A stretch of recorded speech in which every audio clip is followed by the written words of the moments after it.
ចេញលុយម្នាក់តិចផាប់បានហើយអូខេអ្នកណាចូលបិណ្ឌមកខ្ញុំ10000ខ្ញុំ20000ខ្ញុំមេគេចេញ40000ហុយថ្ងៃអុយថ្ងៃនេះធ្វើការហត់អត់ចេញពីការងារកុំតន់ទៅផ្ទះមកចូលលុយគ្នាម្នាក់បានតិចរកឲ្យញ៉ាំរកឲ្យផឹកសាយជុំគ្នាមុន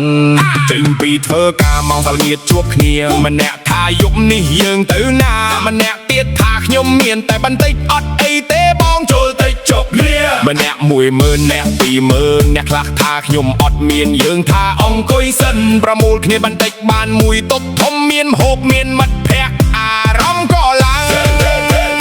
ចូលលុយគ្នាម្នាក់បន្តិចបិចក៏បានជួបគ្នាចូលលុយគ្នាពីធ្វើការមកសាយជុំគ្នាម្នាក់បន្តិច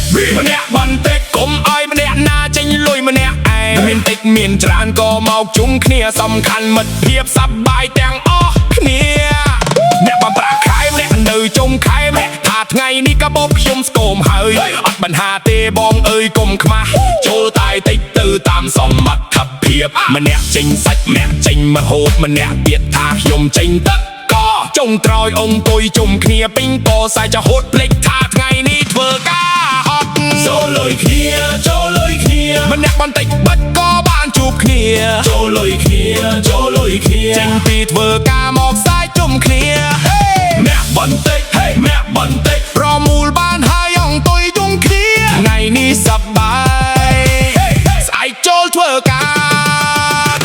មិនថាស្អែកកុំមកយឺតយន្តថាបាត់បងតែស្អែកគ្រប់គ្នាម៉ោងក៏ដើរទឹកក៏រលាយអ្នកណាថាចង់ទៅគ្មានអ្នកណាក្រោយអ្នកនិយាយរឿងអ្នកនិយាយកងប្លែងអ្នកបង្ហាញរឿងចាស់ក្នុងការងារពីរឿងប្រាក់ខែដល់រឿងស្នេហាអង្គុយជជែកគ្នាភ្លេចមើលងជីវិតធ្វើការពេលខ្លះក៏ហត់មានថ្ងៃសប្បាយមានថ្ងៃពិបាកតែមានមិត្តល្អនៅជុំវិញខ្លួនចូលលុយគ្នាបន្តិចក៏คล้ายជារៀកលេឡ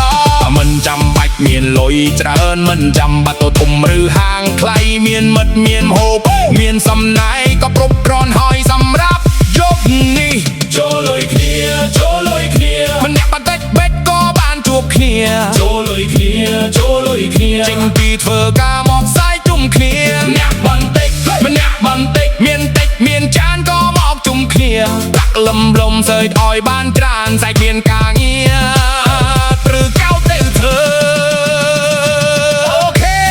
អ្នកណាចូលប៉ុន្មានខ្ញុំ10000ខ្ញុំ20000ខ្ញុំចូលជួយលាងចាន